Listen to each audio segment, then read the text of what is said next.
C'est que dès l'école, on éduque les gens à être de bons citoyens qui renacleront pas trop et qui gueuleront pas trop. Et puis, on les dirige. Mais vivre, c'est pas bosser comme un dingue, dodo, métro, comment ils disent déjà là-bas à Paris, je me rappelle plus, métro, boulot, dodo, oui. C'est pas vrai, ça, c'est pas vivre. Ça, c'est être esclave. La plus grande trouvaille du XXe siècle, c'est l'abolition de l'esclavage. Ils ont remplacé ça par le pognon. Putain de Dieu, c'est bien mieux, hein. Les gars, ils peuvent plus bouger. Ils sont coincés. On leur construit à côté de leur usine des usines à habiter. Comme ça, ils quittent pas le milieu. On est sûr de les avoir sous la main. C'est pas vivre. Or, moi, j'ai qu'une vie. Ce qui m'importe, c'est de la vivre. Si je la vis mal, ça regarde personne que moi. Parce que la vivre bien, c'est pas avoir de l'argent. La vivre bien, c'est vivre.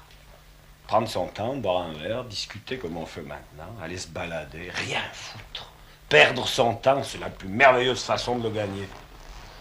Alors que les gens disent que le temps, c'est de l'argent, c'est pas vrai, ça. Mais perdre son temps, c'est fabuleux, tu rêves. Tu te laisses aller. Bertrand Russell écrit Éloge de l'oisiveté en 1932. Ainsi que la plupart des gens de ma génération, j'ai été élevé selon le principe que l'oisiveté est mère de tous les vices.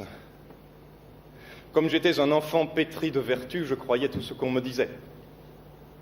Et je me suis ainsi doté d'une conscience qui m'a contraint à peiner au travail toute ma vie.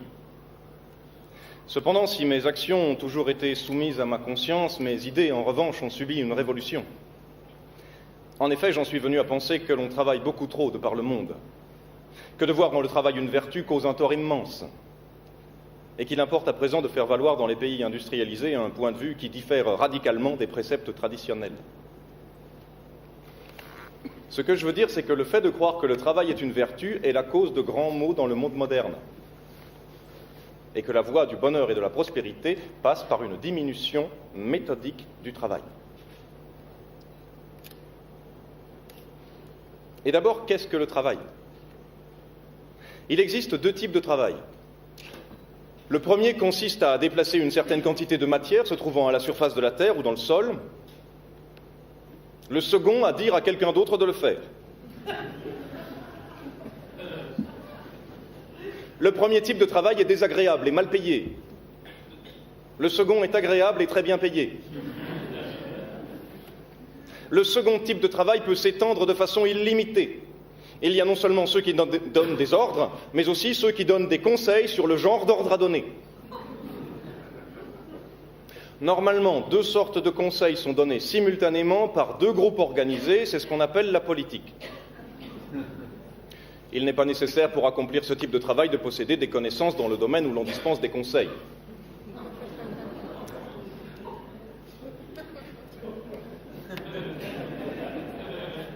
Ce qu'il faut par contre, c'est maîtriser l'art de persuader par la parole et par l'écrit, c'est-à-dire l'art de la publicité. Il existe une troisième classe d'individus, plus respectée que ne l'est aucune des deux autres. Ce sont des gens qui, parce qu'ils possèdent des terres, sont en mesure de faire payer aux autres le privilège d'être autorisés à exister et à travailler. Ces propriétaires fonciers sont des oisifs, et on pourrait donc s'attendre à ce que j'en fasse l'éloge. Malheureusement, leur oisiveté n'est rendue possible que par l'industrie des autres. En fait, leur désir d'une oisiveté confortable est, d'un point de vue historique, la source même du dogme du travail. Tu ne peux pas exister si tu ne vends pas ta force de travail. Et c'est ça le côté totalitaire de ce système. Tu ne peux exister que si tu transformes ta vie en marchandise. Tu ne peux... On est prostitué à vie. J'emploierais pas ce mot quand t'es salarié quand même. Mais si, le salariat, c'est la quatrième domestication de l'espèce humaine.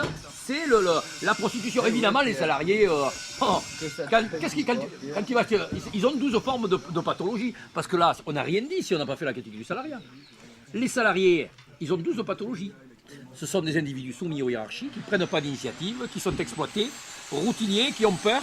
Ils ne choisissent ni ce qu'ils produisent, ni avec qui produire, ni comment produire, ni où produire, ni pourquoi produire. Attends, tu peux être salarié dans une coopérative. Mais même une coopérative, le problème, c'est bien que c'est dans une coopérative, c'est instrumenté par le marché. Même les coopératives agricoles, même là, ils abolissent la voie, une voie, un homme, une voie. Même ça, c'est parti. Non, c'est fini, toutes ces formes-là sont finies. Non, il faut pas se leurrer, là. Les coopératives agricoles, mais alors tu rigoles, non? Tu rigoles complet, ça a été intégré, le système a réintégré, décomposé, et même pour faire des coopératives ouvrières, il te crée 1000 embûches. Non, le problème, il est beaucoup Oui, mais il y plus... a des expériences qui existent quand même. Non, mais bon, c'est des gestions du capitalisme, c'est une autogestion du capital. Je propose activité et non pas travail, puisque le travail c'est de l'argent mais tu perds du temps. Autogestion des matières premières, but, renforcement permanent de l'autonomie des individus sur tous les plans. Donc c'est deux logiques. Hein. Il y a activité, autogestion et autonomie. Et tandis que le capital, il propose argent spéculatif plus argent, la mort sociale du plus grand nombre et la destruction de la planète. Nous n'avons plus le choix. Hein. Soit c'est le capital, ou soit c'est nous. Soit c'est le vivant, ou c'est la marchandise. La marchandise ou la vie. Ah, pas un choix. Ça se passe dans un petit village au bord de la mer, au Mexique. Un Américain avise un pêcheur mexicain en train de faire la sieste et lui demande « Pourquoi ne restez-vous pas en mer plus longtemps ? J'ai assez pour nourrir ma famille. Qu'est-ce que vous faites le reste du temps ? Je fais la grasse matinée, je pêche un peu, je joue avec mes enfants, je fais la sieste avec ma femme. Le soir, je vais voir mes amis, nous buvons du vin et nous jouons de la guitare. J'ai une vie bien remplie, écoutez-moi. » Commencez par pêcher plus longtemps. Avec les bénéfices, vous achèterez un gros bateau. Vous ouvrirez votre propre usine. Vous quitterez votre village pour Mexico, puis New York, d'où vous dirigerez toutes vos affaires. New York. Et après ? Après, vous introduirez votre société en bourse et vous gagnerez des millions. Des millions. Et après ? Après, vous pourrez prendre votre retraite, habiter un petit village au bord de la mer, faire la grasse matinée, pêcher un peu, jouer avec vos enfants, faire la sieste avec votre femme et passer vos soirées à boire et à jouer de la guitare avec vos amis.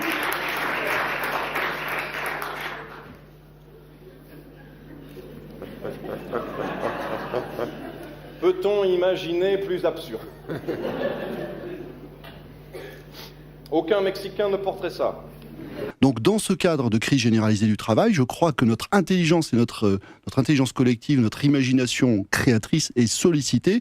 Qu'est-ce qu'on pourrait faire d'autre ? Comment est-ce qu'on pourrait réorganiser notre vie sociale en repensant la place du travail ? Parce que, vous l'avez bien dit d'ailleurs, je ne dis pas que le revenu universel, ça va être l'exode hors du travail, que tout le monde va fuir le monde du travail, mais ça pourrait, hein, mettons-le encore au conditionnel, même si je pense que c'est un avenir à peu près certain, eh bien, ça pourrait nous aider à repenser la façon dont on s'investit dans le travail. Ça serait la fin de ce que j'appelle le travail esclavage, c'est-à-dire le travail dans lequel on va le matin, bon, on se dit, j'y trouve pas grand-chose, je ne m'y accomplis pas vraiment, mais bon, j'ai besoin de ce job parce qu'il faut que je paye l'essence dans ma bagnole et que je paye le crédit de mon appartement ou de ma voiture. On est dans un système qui est hyper hégémonique. Alors, je ne vais pas employer les grands mots, je ne vais pas dire qu'il est totalitaire, mais il est quand même, il exerce sur les individus une violence qui est importante, parce que si je n'ai pas de travail aujourd'hui, il n'y a pas d'alternative. Il n'y a pas d'alternative, c'est-à-dire je coule, puisque la seule façon de gagner de l'argent aujourd'hui, c'est d'avoir un travail.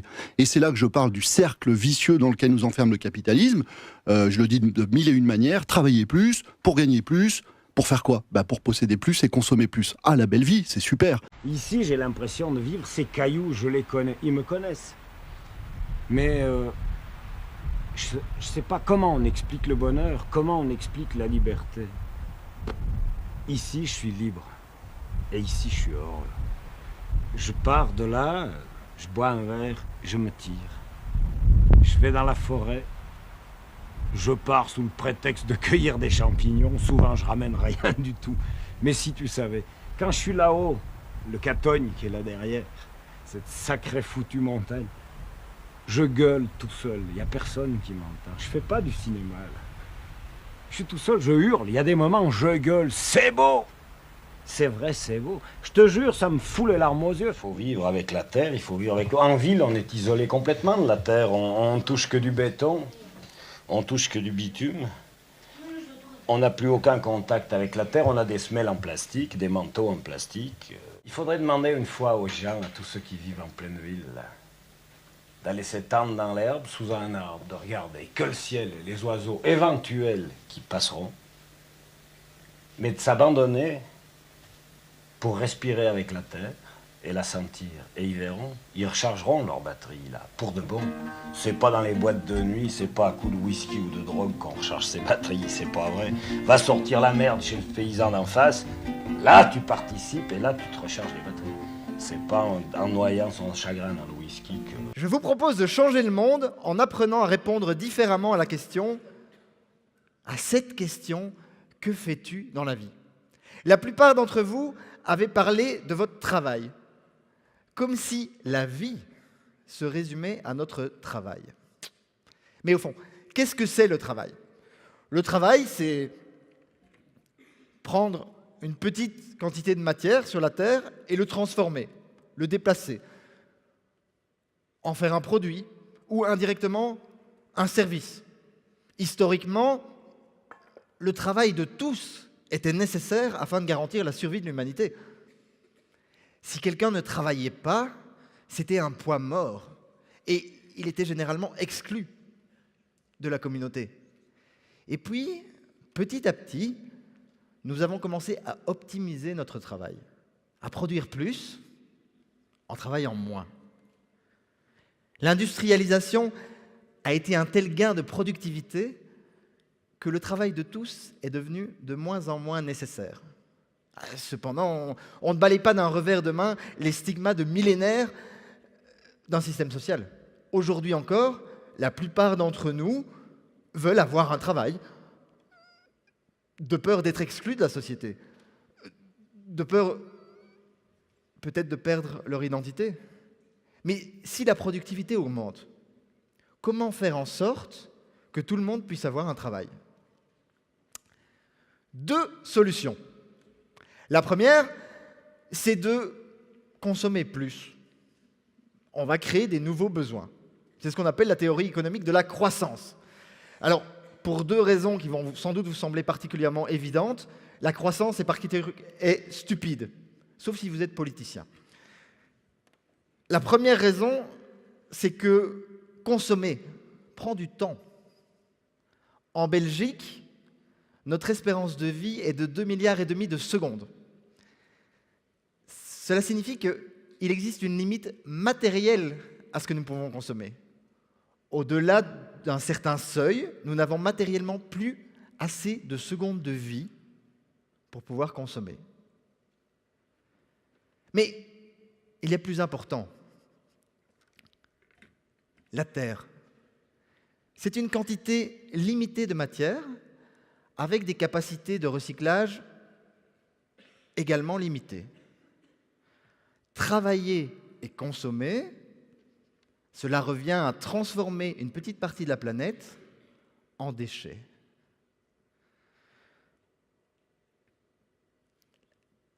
La croissance n'est donc pas simplement économiquement absurde, c'est également la destruction pure et simple de notre planète.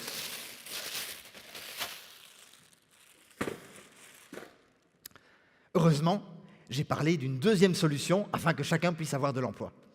Eh bien, nous allons tout simplement être le plus inefficace possible. Ben oui, on va annuler les gains de productivité de l'industrialisation en rajoutant des couches d'inefficacité. La bureaucratie, la structure managériale, la réglementation, enfin, nous sommes très créatifs quand il s'agit d'être inefficaces. Moi, j'appelle ça le creusage et rebouchage de trous. Si vous êtes politicien et que vous voulez créer de l'emploi, rien de plus facile, vous demandez à quelqu'un de creuser des trous.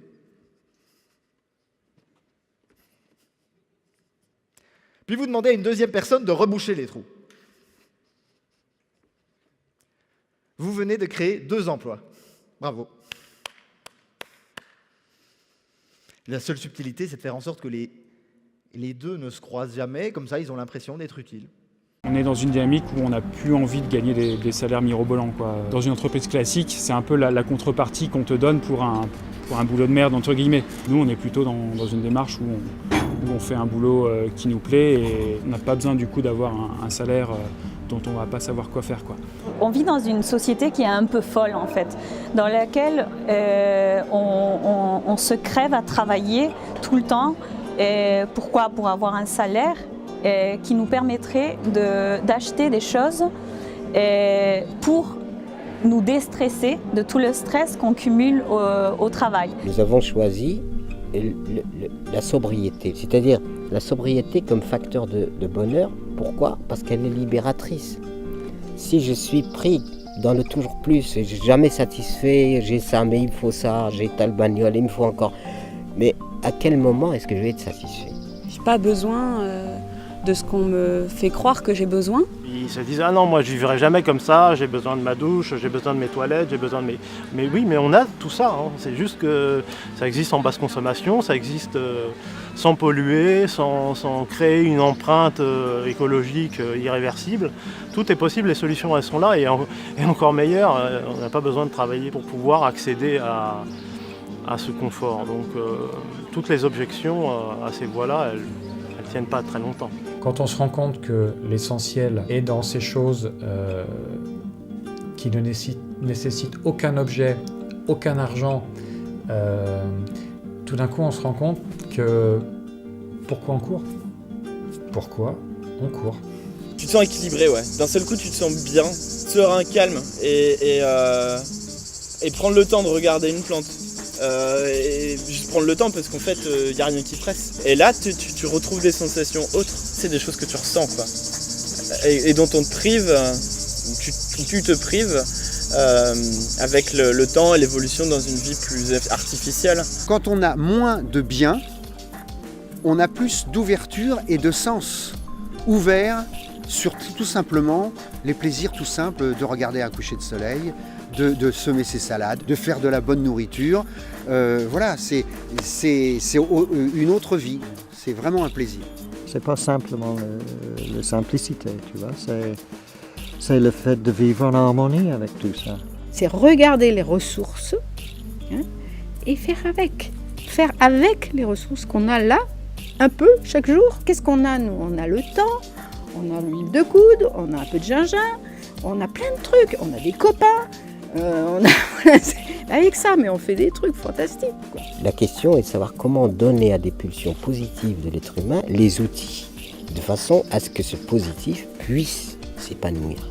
On ne se rend pas compte l'effet pollinisateur que l'on a simplement à titre personnel. C'est une spirale qui est totalement positive, quoi. Plus on lâche des choses, plus on est riche intérieurement. Devant ce monde qui va trop vite, de voir que certains marchent à un autre rythme, mais sur des choses qui sont très, très basiques, très logiques, très, très calées, ça les rassure. Et beaucoup de gens viennent au moulin en disant ça fait du bien, on est rassuré pour l'avenir. Et ça, c'est la meilleure des récompenses. Aujourd'hui, je me sens responsable et actrice. Voilà, je me sens puissante, tout simplement. Donc ça donne quand même beaucoup plus d'élan, beaucoup plus d'espace. Et c'est cette transformation-là, cette joie que j'ai pu trouver, que j'ai envie de partager, quoi. En fait, ça m'a permis de découvrir que tout est possible. Je dirais le recul que ça donne, le chômage, c'est pour ça que beaucoup de gens, je veux dire, même qui veulent retravailler, ont du mal à s'insérer. Il y a aussi quelque chose de psychologique, c'est-à-dire qu'on réfléchit ce qu'on n'a pas le temps de faire d'habitude, puis d'un seul coup on se dit mais merde, est-ce que j'ai vraiment besoin d'avoir une bagnole comme ça, par exemple? Est-ce que j'ai vraiment besoin d'avoir une bagnole tout court? Est-ce que j'ai vraiment besoin... Parce que tout ça, c'est organisé en fonction d'une certaine vie. On a une bagnole parce qu'on a besoin pour aller travailler. Sinon, bon, il y a plein d'endroits où on peut se débrouiller sans bagnole, quoi. Il y a des transports en commun, il y a des trucs. Est-ce que j'ai besoin d'acheter de l'eau en bouteille? Est-ce que je peux pas boire de l'eau du robinet? Est-ce que j'ai besoin d'avoir un niveau de vie tel, est-ce que j'en ai fondamentalement besoin, qui m'oblige en fait à passer, on dit 8 heures, mais on sait très bien que pour la plupart des gens, et moi dans les métiers que je faisais c'était beaucoup plus en général, 10 ou 12 heures par jour à me casser le cul pour gagner du fric, pour finalement tenir ce système de vie simplement, avec pas le temps de lire, pas le temps pas le temps de profiter de ce qu'on pourrait profiter avec de l'argent, c'est-à-dire d'un spectacle culturel, machin et tout, parce que tu sors du boulot à 8h30, c'est raté pour la séance de cinéma, c'est raté pour aller au théâtre, c'est raté pour, tu vois. préoccupé en permanence parce que aujourd'hui on dit, par exemple, j'entends des slogans libéraux du style « chacun doit être le manager de sa propre activité », tu vois. Mais quand tu es le manager de ta propre activité, mais tu penses qu'à ça. Si chacun est un centre de profit pour son entreprise et que c'est sa préoccupation principale, eh ben ça veut dire que le soir, il est là à penser comment demain je vais faire pour convaincre tel client et comment machin. Et que le gars, il peut pas se mettre à se dire, bah, le boulot c'est fini, tiens, je vais prendre un bouquin, je vais regarder un spectacle de danse, je vais faire, je sais pas, tu vois, ou quelque chose de complètement différent. Tu n'as plus le temps. Pareil pour la vie affective. Je veux dire, si tu as une femme, si tu as des enfants, si tu as des gens autour de toi, des gens que tu aimes et à qui tu as envie de consacrer du temps, dans ta tête, tu n'es pas disponible à partir du moment où tu es conditionné dans ce truc-là. Et c'est tout ça que j'ai réalisé en fait relativement progressivement. Voilà, donc c'est le problème, c'est comme tu disais, quand j'étais chef d'entreprise, je ne pouvais pas imaginer ça parce que justement j'étais pieds et poings liés, j'imaginais pas. En fait, du jour au lendemain, quand tu te retrouves aussi avec beaucoup moins de revenus, tu es obligé d'envisager une autre façon de vivre, et petit à petit, ça t'amène vers l'idée que finalement cette façon de vivre est peut-être vachement mieux, et que c'est peut-être comme ça qu'il faut vivre, tu vois. Peut-être comme ça que tu as envie de vivre. Parce que, je sais plus, mais il y a quelqu'un qui a dit on peut pas gagner sa vie à la perdre, ou quelque chose comme ça, ou on peut pas perdre sa vie à la gagner, plus exactement. Voilà, c'est ça. Ça, c'est très... Enfin, tu vois, c'est vraiment ça, quoi. On perd sa vie à la gagner. Le monde animal offre à notre admiration un exemple de dilettantisme naturel plus ancien et plus parfait encore. Il semblerait que le paresseux, et cela sous l'aspect où nous pouvons l'apercevoir de nos jours dans certaines parties de la forêt amazonienne, ait survécu à toutes les vicissitudes de la vie sauvage depuis les temps préhistoriques les plus reculés. Constatation qui paraîtrait infirmer de manière décisive la sacro-sainte théorie du struggle for life. Comment concilier celle-ci en effet avec la fabuleuse pérennité d'un animal aussi peu doué pour la compétition ? Il n'est d'ailleurs sans doute pas fortuit que ce soit précisément un chercheur américain, J.K. Somerville, qui ait consacré près de 15 ans de sa vie à guetter au sein de son milieu naturel les rares évolutions de cet insouciant réfractaire. Pour ce faire, et comme c'est devenu la mode depuis Konrad Lorenz, qui en son temps a séjourné des mois entiers immergé jusqu'à la ceinture dans un étang boueux pour mieux s'intégrer à un groupe de palmipèdes sur lequel il avait jeté son dévolu, il semble que Somerville ait tenté de s'imprégner totalement des mœurs du paresseux. Opération qui devait rapidement s'avérer beaucoup plus acrobatique et ascétique qu'il ne l'avait tout d'abord escompté. Dans la mesure où l'animal reste parfois accroché jusqu'à 10 jours de suite à la même branche sans manifester la moindre velléité de changer de position. À dormir ou à méditer ? Cela reste incertain et les conclusions de J.K. ne sont pas formelles sur ce point. Puis il n'en descend que sous l'empire de l'extrême nécessité, la faim et la défécation. Pendant la petite et la grosse commission, assure J.K., il ferme les yeux avec une expression que nous oserions qualifier de plaisir tranquille. Que d'autre part encore, le paresseux, une fois qu'il est à terre, prend tout son temps, ne se déplaçant qu'à la vitesse de 50 mètres à l'heure, tombant fréquemment dans d'étranges distractions au cours desquelles, oubliant visiblement son projet initial, il se prélasse dans l'herbe le ventre au soleil, dormant ou méditant de nouveau, plus ou moins indéfiniment. Dans l'eau, le paresseux se montre plus à l'aise encore. Étant le seul animal de la création à nager sur le dos, son énorme estomac faisant office de bouée et lui permettant de flotter, il n'a qu'à user de ses bras comme de petites rames pour se propulser indolemment sur les ondes. Enfin, et nous touchons là au côté sublime des observations opérées sur cet animal, à considérer les photos prises par Somerville, il apparaît que le paresseux, au cours des nonchalantes allées et venues ou méditations somnolentes qui composent ses habitudes, ne se départe jamais d'un sourire que nous ne pouvons décrire autrement que comme l'expression d'une complète béatitude. Le paresseux serait-il un bienheureux ? S'interroge anxieusement le chercheur américain. Mais le plus surprenant de ce que nous rapporte Somerville reste les mœurs érotiques et sexuelles de l'animal. Si les approches amoureuses traînent péniblement en longueur, une fois accouplés et contre toute attente, les partenaires se déchaînent en une longue série de spasmes frénétiques sans la moindre pudeur ni la moindre inhibition. puis retombent épuisés mais toujours ravis dans leur demi-léthargie coutumière. J.K. avoue sa perplexité sur ce point. Manifeste-t-il un réel enthousiasme ou subissent-ils les lois de l'espèce?